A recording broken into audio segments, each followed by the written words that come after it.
Magandang umaga, ngayon po ay araw ng Martes, January 30, 2024 at narito po muli ang update sa lagay ng panahon.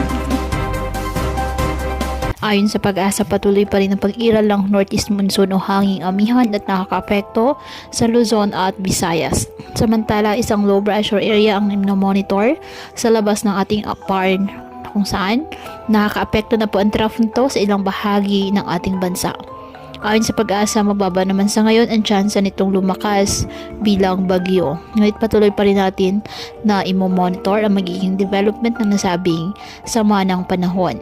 Samantala, dahil pa rin sa amihan, may gale warning na nakataas ngayon sa the northern seaboards of northern Luzon, sa Batanes, sa northern coast of Cagayan, kasama ng Babuyan Islands, the northern coast of Ilocos Norte. Habang dyan naman po sa eastern seaboards ng southern Luzon, sa northern coast of Camarines Norte, eastern coast of Albay, northern and eastern coast of Sorsogon.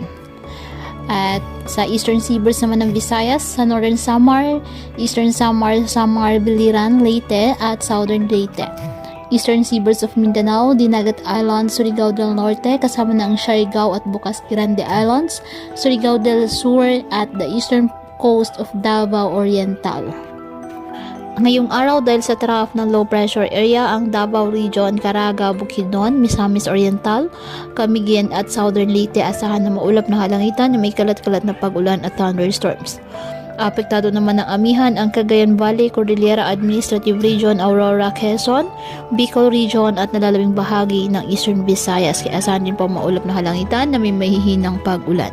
Ang Metro Manila, nalalabing bahagi ng Luzon at Visayas, bahagyang maulap hanggang sa maulap na halangitan with isolated light rains dahil pa rin po sa northeast monsoon.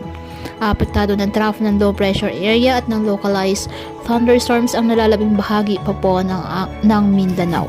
Kaya patuloy pa rin po natin na pinag-iingat ang ating mga kababayan sa banta pa rin ng mga pagbaha o pagguho ng lupa at ugaliin na magdala palagi ng payong o kahit anumang panangga sa ulan sa tuwing lalabas ng ating mga tahanan. At yan po muna ang update sa lagay ng panahon ngayong araw.